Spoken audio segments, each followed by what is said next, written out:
इसका मतलब यही है कि majority is not always right. लेकिन हम सब क्या मानते हैं, हम सब यही सोचते हैं ना कि अगर बहुत सारे लोग मिलकर किसी चीज़ पर बिलीव करते हैं या किसी आइडिया को मानते हैं तो वो चीज़ और वो आइडिया उनके लिए भी वैलिड होगा, उनके लिए भी सही होगा। जबकि ऐसा नहीं है, बल्कि ये लाइन हमें इंकरेज करती है कि हम अपनी क्रिटिकल थिंकिंग को बढ़ाएं, इंडिपेंडेंटली सोचना शुरू करें, ना कि ब्लाइंडली फॉलो करें क्राउड को। और इस वजह से, क्योंकि वो सब भीड़ का हिस्सा है और वो जो भी कहेंगे वो सही होगा, वैलिड होगा, सेंसिबल होगा, ऐसा नहीं होता है। तो ये जो चीज़ है ये आती है बैंड वैगन इफेक्ट में। साइकोलॉजिकल एक फिनोमिना है जिसके अंदर ये चीज़ आती है। बैंड वैगन इफेक्ट वो होता है जहां लोग कोई चीज़ इसलिए करते हैं क्योंकि दूसरे भी वो चीज़ कर रहे हैं, चाहे उनके खुद के बिलीफ्स हों, आइडियाज़ हों। तो ये चीज़ आपको हर जगह देखने को मिलेगी। और आज का अगर एग्जाम्पल है तो सोशल मीडिया इसका सबसे बड़ा एग्जाम्पल है। तो बैंड वैगन इफेक्ट जैसे पता है, नाम से आप पता कर सकते हैं, बैंड मतलब एक बारात है, एक बैंड है जहां लोग नाच रहे हैं उसके पीछे पीछे।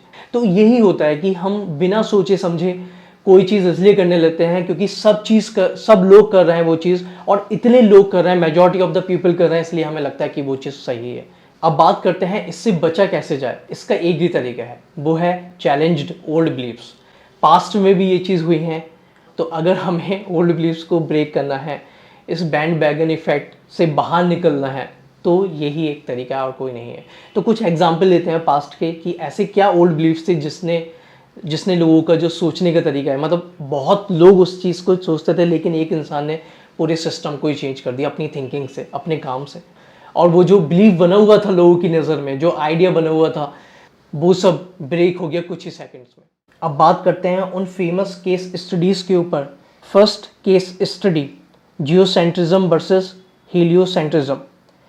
कई सदियों तक जियोसेंट्रिज्म का सिद्धांत, जिसमें पृथ्वी को ब्रह्मांड का केंद्र माना जाता था, सबसे प्रमुख विश्वास था।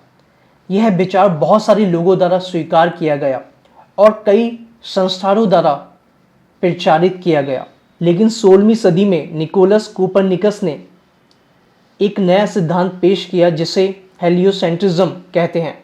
इस सिद्धांत के अनुसार सूर्य सौर मंडल का केंद्र है, न कि पृथ्वी का। शुरू में इस विचार का विरोध हुआ और लोग इसे नहीं मानते थे, लेकिन गैलीलियो की खोजों ने इस सिद्धांत को सही साबित किया। गैलीलियो ने दूरबीन से नए अवलोकन किए और केपलर ने ग्रहों की गति के नियम खोजे जो हेलियोसेंट्रिज्म के पक्ष में मजबूत प्रमाण बने। जियोसेंट्रिज्म से हेलियोसेंट्रिज्म की और बदलाव से खगोल विज्ञान में क्रांति ला दी और ब्रह्मांड के बारे में हमारी समझ को पूरी तरह बदल दिया। इस बदलाव ने दिखाया कि बहुमत का विश्वास हमेशा सही नहीं होता है। आलोचनात्मक सोच और वैज्ञानिक प्रमाण से हमें सच्चाई का पता चलता है। यह हमें सिखाता है कि पुराने विश्वासों को चुनौती देना और नए विचारों के लिए खुले रहना कितना महत्वपूर्ण है। Second case study, the earth flat versus round. सदियों तक कई प्राचीन सभ्यताएं मानती थी कि पृथ्वी चौकोर है। यह विश्वास उस समय की सीमित वैज्ञानिक ज्ञान पर आधारित था। बहुत कम सवाल किए गए और इसे व्यापक रूप से स्वीकार किया गया। लेकिन 6वीं सदी में ग्रीक दार्शनिक पाइथागोरस ने पहली बार गोल पृथ्वी का सुझाव दिया। अरस्तु ने पृथ्वी को गोल होने के प्रमाण दिए, जैसे चंद्रमा की ग्रहण के दौरान पृथ्वी की छाया। 20वीं सदी में अंतरिक्ष से पृथ्वी की तस्वीरें आईं, जिससे यह स्पष्ट हो गया कि पृथ्वी गोल है। पृथ्वी के चौकोर होने से गोल होने के विश्वास में बदलाव ने भूगोल, नेविगेशन और खगोल शास्त्र में हमारी समझ को पूरी तरह बदल दिया। इससे ये दिखाया कि वैज्ञानिक अनुसंधान और प्रमाण कैसे पुराने विश्वासों को चुनौती दे सकते हैं और उन्हें पलट सकते हैं।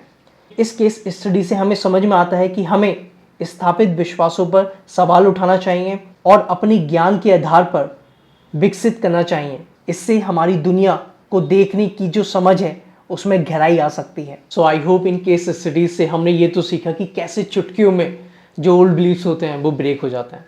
जब कोई इंसान अपनी नॉलेज बढ़ाता है या क्वेश्चंस करता है, तो जो भीड़ का जो ढांचा है, जो हम कितने सालों तक अपने ऊपर बोझ लिए घूमते रहते हैं, बिलीफ्स का, आइडियाज़ का, वो मिनटों में गिर जाता है, मिनटों में ढह जाता है वो चीज़, है ना।